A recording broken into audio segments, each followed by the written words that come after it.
All right, look at this headline. This is a great headline. For year 17, I mean, it's crazy. Tomlin has been coaching the Steelers for 17 years. I remember when he started, he was a young guy. He's still a young guy, relatively. I think he started when he was 34 years old. But Jim Trotter sitting down with Mike Tomlin and writing that story.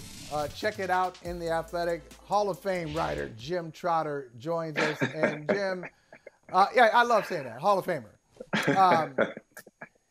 So when you spend time with Mike Tomlin, what is it? I don't want you to give away your whole article because I want people to read it. But if you had to say, this is what makes Mike Tomlin tick. Number one, if you got the top five, what's number one in your top five reasons that he's still ticking after 17 years of the same job?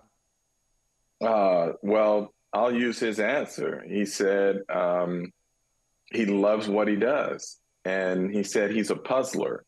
He says he does Sudoku and crosswords and all of that stuff. And he loves the challenge and the complexity of putting together a football team, a roster, and sending it out on the field and having success in that way. So there's that element of it where he loves the challenge of the complexities. And the other thing is, as he says, he's still chasing Super Bowls. And he said, the interesting thing he said, Michael, is that it's not for him.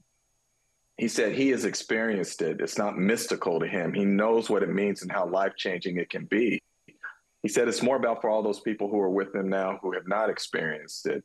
And that drives him every day. You know, the thing about this whole story, I went out there not knowing what I was going to get from Mike, because you know Mike as well as anyone too. When he wants to talk, when he wants to open up, he can, but he rarely does it, especially the start of training camp. He's so focused on where my feet are, you know. And when we sat down, the previous day he had said to the media, they had asked him about his contract. He has 2 years left, and they were asking if an extension was on the line. And Mike said the great thing is he's at a point in his life and career where those things are non-issues to him. And typically that just goes in one ear and out the other.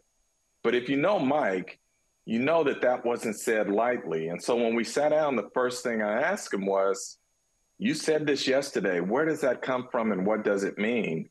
And when he went to answer, that's when I knew he was opening the door. This was going to be one of those occasions where he was willing to talk about things other than just football. And so it was kind of revealing, and it was cool just to sit there with him and hear his thoughts on where he is in his life, in his profession, and where he wants to take it. Yeah, and it feels like Tomlin, you know, we talk about how he's never had a losing season, which to me, that's just a great feat in the National Football League. Not only that, but the division that he's in as well, now with Cincinnati being good and Baltimore. But ultimately, like you mentioned, you know, he wants to do this for the other guys because you figure their last Super Bowl was, if I'm not mistaken, 2010. They're 13 years removed from that. So they probably don't have a lot of guys, if any, that have had that experience. And so to have a person like Tomlin say, I've done that, I'm good with what my experience, but I want these young kids and these other coaches to have that experience because it's something that, you know, we should all strive for and do, tells to me a lot about him, not only as a coach, but as a person, because that's very selfless to say something like that. He could retire in the sunset today, and yet he decides that he wants to continue doing this for the guys that he coaches. Yeah, and again, he loves what he does. Quick point on what you said about him never having had a losing season, 16 consecutive years without a losing season to start his career, something that's never been done in the National Football League before. And when you talk to Mike or you talk to his players, I think we're allowed to use profanity on here. As Cam Hayward said to me, he said, it doesn't mean shit to him. And it doesn't. And I said that to Mike, and Mike said it means nothing. And this is one of the few guys who I believe when he says that, it doesn't. His standard, as he says, when he came into the league, he was coaching John Lynch and Rondé Barber. And he said, so when you talk about two gold jacket guys who set the standard and teach you what excellence is, that's what you strive for every year. And so when I talk to owner Art Rooney and others and Kevin Colbert, they will tell you that Mike resets the standard of what he's chasing. And he's not concerned what anyone else is thinking or what they feel the standard should be.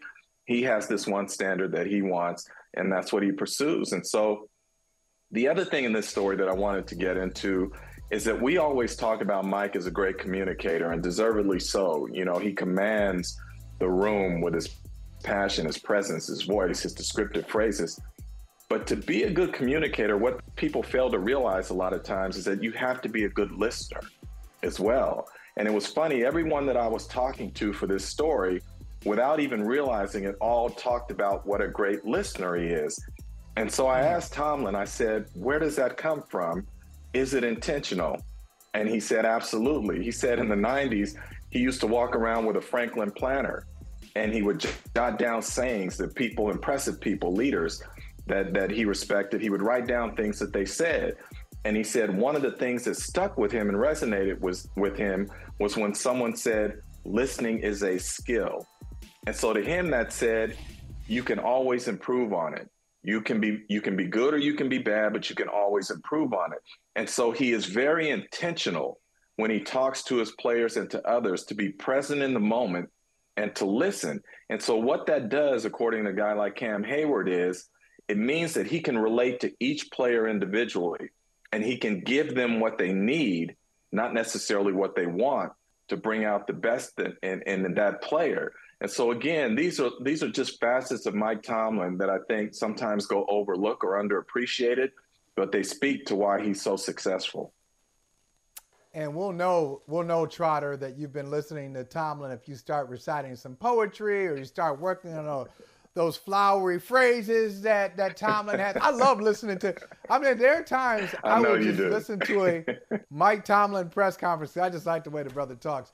But, you know, there's a Western Pennsylvania guy who Tomlin knows, and he talked about this player when everybody was paying attention to the Buffalo Bills. Damar Hamlin, remember that game against Cincinnati, the game that was not played. Damar Hamlin is back, and I was curious because I saw Rita's feed where she said Hamlin's back. She's a little bit nervous about it. I think, Rita, you speak for a lot of people. Jim, how do you take it when you think about Damar Hamlin resuming his NFL career after what we all saw that Monday night in Cincinnati? How do you feel about this? Yeah, I think Rita nailed it. I'm the same way. It's such an inspirational story, and you want the best for him. And you saw yesterday he had the interception and whatnot, and he's someone, a story you celebrate and you cheer. But at the same time, particularly as you get older and when you're a parent, you know, you get nervous, you know, because you saw what he went through, and you just don't know. And so from that standpoint, yeah, I'm like Rita. I'm nervous. I'm a little scared. I'm praying for him that everything stays, you know, that he is fine and he stays fine and there are no complications from what he went through. But there's no way you could have watched what went down and not have some sort of feelings about it now. And that's where I fall in this.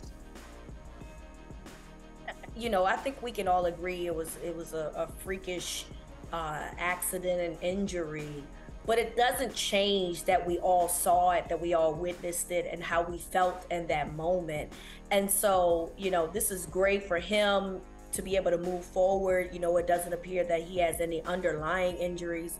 But ultimately, you know, the first time he steps on that field in a real regular season game, you know, I feel like I'm sure it's going to be nervous for him, but for us watching who all saw that, it just feels like it's going to be nerve-wracking. It is definitely for me to see him going out there practicing again, and I'm extremely happy for him. But ultimately, you know, I'm concerned about his health because relatively, speaking, you know, that was extremely scary. We have never seen anything like that before, and so I'm just praying that, you know, he has a great season and that he's okay. But I know we're all thinking it when he steps on that field come week one.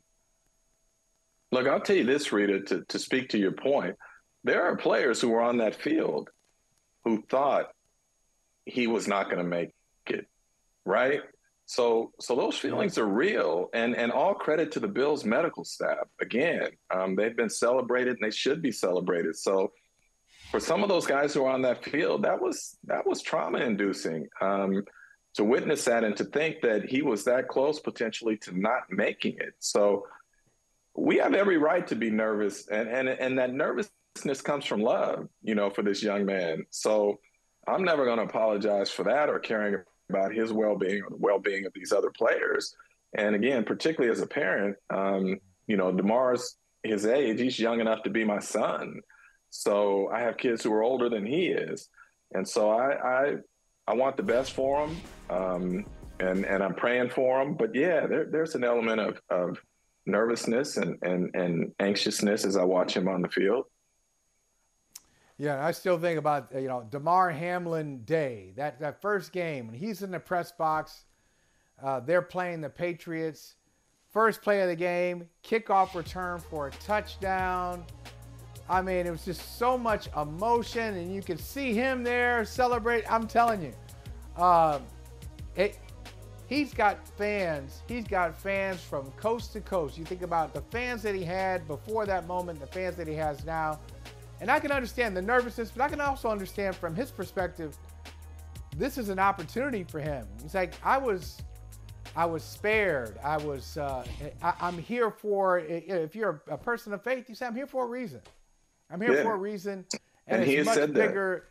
Yeah, it's much bigger than me. It's now I have this platform, and I'm going to go out there and perform, and I'll inspire football fans and fans who never really paid attention to football before. Now, we have paid attention to football for a long time, the three of us. And Jim, I'm old enough to remember a Hall of Fame running back who played in the city that you live in, LaDainian Tomlinson, one of the best running backs in NFL history. I grew up where you're going to be going soon. I grew up in the shadow of the Pro Football Hall of Fame. Jim Brown with the Cleveland Browns. I lived in Chicago, Walter Payton. I lived in Pittsburgh, Franco Harris. Running backs, great running backs throughout the history of the league. And now they're just being tossed aside. They're being dismissed. How do you feel about this running back regression? It's a regression at the negotiating table. Is there any way to reverse what's happening now to running backs? I don't like to see it. No, they got thrown under the bus in the 2011 labor negotiation, and it is what it is at this point. Excuse me. Back in 2011, the owners wanted a rookie wage scale, and Gene Upshaw, the previous executive director, had refused to give it to them because what he always said is a rookie for only 1 year, and then he is a team captain and a team leader. And so he refused to ever budge on that. Well, DeMaurice Smith came in his first negotiation, and he gave that up. And the thing that was so bad about it is that, and I remember having this conversation with DeMaurice, and I said, if you're going to give something up on the front end, meaning these guaranteed salaries, you got to get something on the back end, which means these players have to get to free agency quicker to be able to make up that money that they're losing on the front end. And so he's like, what do you mean by that? I said, to me, all of them should be free agents after 3 years, unrestricted, no franchise tags at that point, any of that, so that they can go out and make their money after giving it up on the front end. Well, that didn't happen. And so now what we have is a situation where running backs can be tied up for up to 8 years if you are a first-round pick before you could ever hit the open market. And if your average career span, as the NFLPA says, is under 4 years, it means that many of these running backs, particularly if they are talented, drafted in the first round, are never going to see the open market as a free agent, and definitely not in their prime. And it's to the point now, Michael, where I've had agents tell me that they don't recruit running backs if they are going to be drafted outside of the top 10 or within that realm of 11 to 32 in the first round, because they don't want a player who's going to be tied up like that at a position that the NFL is now saying it devalues. So I feel for these running backs, and short of the league creating some sort of incentive pool for them to be paid in that way, I don't know that there's much else you can do. And the thing that really sort of irks me is that this is the only sport, major professional sports, where your salary is tied to the position that you play. Every other sport, if you are the impact guy, if you are the dominant player, you get paid in that way. Well, not in football. So Josh Jacobs can account for 40% or so of the Raiders offense last year. He was the identity of that offense. And then you turn around and say to him, yeah, you were, and whatnot, but we don't have to pay you like that, so we're not going to. I mean, they didn't even do that. They didn't even do that, Jim. They didn't even exercise their 5th-year option for him, let alone, try to sign him. What they did after this past season, but they could have had an extra year with him, and then they declined that part, which says a lot about how they felt about Josh Jacobs. Absolutely. But I'm curious to know your thoughts, Jim, because as we know, there was a Zoom call allegedly that was going on with the running backs. Right. And then Saquon turns around and signs this deal, which in my opinion is worse than just signing the franchise tag. There was no leverage in the situation. It basically was the tag plus some bells and whistles, but the team is able to, if I'm not mistaken, they're able to tag him still for 2 more years. Oh, yeah. No, what Saquon did is the only thing really he could do in terms of getting a little extra money. He could not renegotiate his deal at that point. The deadline had passed, so he was going to have to play on the franchise tender. So he went out and he got a little extra money and incentives. So I'm not necessarily going to fault him on that because really there's nothing else that he could have done. Let me flip this in a way. This is what I don't understand. So every team in the NFL had an opportunity to offer Saquon or Josh Jacobs a contract, right? As they're out there on the open market, even though they're franchised, they're on the open market. No one did, right? Because supposedly no one wanted to pay them that kind of money. Now we hear, or at least NFL Network reports, that there are GMs out there who are willing to trade for Jonathan Taylor, knowing that he wants a contract. So you're willing to give up draft capital and a contract to go get Jonathan Taylor, but you have an opportunity to get Saquon or Josh Jacobs without giving up draft capital. It is only going to cost you the contract, but none of you will do that. I'm trying to make sense of this in my head, and I can't, because you're either telling me that Jonathan Taylor is so far superior to Josh Jacobs and Saquon Barkley that you're willing to do this, and this is no disrespect to Jonathan Taylor, who is a tremendous back, but he is not levels above those two. So somebody help me understand this whole thing. You're telling me it's a devalued market for running backs, and yet GMs are putting out there that they're willing to trade for Jonathan Taylor, who's coming off injury, and give him the contract and give up draft capital? That doesn't sound like a depressed market for running backs to me. Yeah, and also, and Jonathan Taylor, well, you're talking about an injury. He had an injury, and then the team said there's another non-football injury, and he disputes that. So not only are you trading for a guy who's going to want a new contract, you're trading for a guy who was injured last year and still may be injured right now, as opposed to Barkley, who had a great season running the ball and catching it, and Josh Jacobs, who was your NFL rushing leader. So you're right, Jim. It doesn't make a lot of sense. And here's the other thing that annoys me. And a lot of coaches have phrasing similar to this. Like Bill Belichick talks every year about the importance of protecting the football, because he has this great phrase like, running backs carry the fate of the franchise in their arms, and all of us are dependent. Okay, if this man carries the fate of the franchise in his arms, I think he needs to be paid pretty well. If you're going to ask the guy to run inside, run between the tackles, and then when he runs, and when running backs run out of bounds and avoid hits, he didn't want to take the hit. He's turning it down. Guys who can't stand you do it then. Right, exactly. Or if a guy if he's a 3-down player, you like that. But when it's time to negotiate, you played a lot of snaps and you're taking a lot of punishment. It's a lot of hypocrisy going on. I just don't like that aspect of it, and I wish there was something that could be done. I keep waiting, Jim, for this running back revolution to happen. Michael Smith said, keep waiting. The revolution will not be televised. I said the revolution will be televised. We're going to see it. The revolution is not coming. It is not coming. And to me, that's part of the problem of doing these 10-year deals on these labor agreements.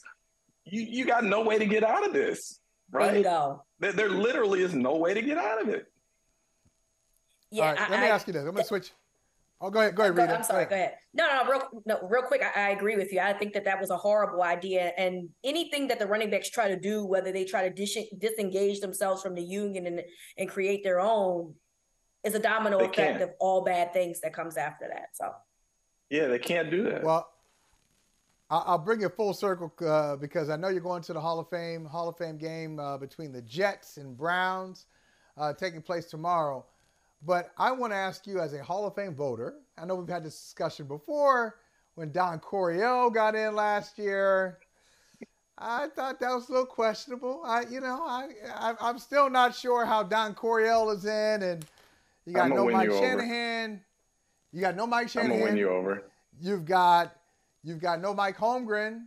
You've got no Robert Kraft.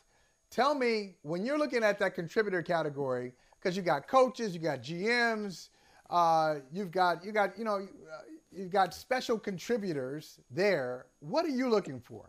What says Hall of Fame to you? Because you can have, there are shifting standards, I'm sure. It's not just one boilerplate thing. What are you looking for when you're looking for a Hall of Fame contributor? Well, first of all, I think it's wrong to have contributor and coach in the same category because they're two different things. As a contributor, what I'm looking for is impact on the game, right? As a coach, obviously, people take into account wins and losses, Super Bowls, coaching trees, all those sorts of things. So to me, those are sort of two separate things. Then you have to ask yourself, which was more impactful, more impressive? All those things I just talked about as a coach, or the impact that someone had on the game. With a guy like Coryell, the way I would try and win you over on this, Michael, is the impact he had on the game. Many of his fingerprints were seen more than 3 decades ago in the NFL. So when you are so far ahead of your time in terms of what you were doing schematically and in terms of your system, that it is still being used more than 3 decades later, it's been adopted by much of the league, that says something about impact. The other thing I say now when we talk about coaches, one of the ways I measure coaches as well, besides wins and losses or championships, is what was that franchise like before that coach got there, and what was that franchise like after it left? When you look at someone like Don Coryell, and I'm doing this off the top of my head, so my numbers may be wrong here, but I believe if you talk about pre-Coryell, post-Coryell, for instance, with the Cardinals, they had only one playoff appearance in a non-strike year in the 42 years combined pre- and post-Coryell. That speaks to impact. That speaks to coaching ability and whatnot. Same thing you and I have talked about Marty Schottenheimer. You can look at what franchises were before he got there, and then you can look at what they were after he left. And the numbers will speak for themselves. And so the reason I get a little miffed about this whole discussion with coaches and people talk about Super Bowls is I'm saying if that's the criteria that should override everything, I'm good with that. Then let's go down that road. But we have guys who have won multiple Super Bowls who haven't even been a finalist for the Hall of Fame. If you talk about Shanahan, if you talk about George Seifert, if you talk about Tom Coughlin. So from that standpoint, what is it then that we are basing it on? Because you can't say it's about Super Bowls if we have these coaches who not only aren't in the Hall of Fame, but haven't even been finalists. And then we have coaches who went 0-4 in the Super Bowl, Bud Grant, Marv Levy. And yet we have Dan Reeves. Yeah, they're in. And you have Dan Reeves, who's 0-4, and he's never been a finalist. So that's why, other than this year, I'm saying prior to this year. So from my standpoint, those are the kind of questions and debates that we should be having. Like, really, what are the criteria that are most important when we're talking about these things? Because otherwise, we're all over the map. And that's why fans are saying, you guys don't know what the hell you're doing in that room. You're just a bunch of idiots and whatnot. And, it's hard to argue with them because sometimes I don't know what the criteria are. It's so personal for each individual voter. Well, you, Jim Trotter, are certainly not an idiot, my friend. Always great talking football. Yeah, not you, Jim. Not you. Not you. They're about the other dudes. They're talking about the other ones. Nah, They're not talking about I think I'm in that class at times, too. Hey, listen, we're only at home. Only at home. Only at home? I feel you. All right, brother. Great to see you. Hey, thank you for watching Brother from Another. If you haven't hit that subscribe button, go ahead and do that now. Don't forget, you can catch us 3 to 4 weekdays on PeacockTV.com and on Sirius XM Channel 85.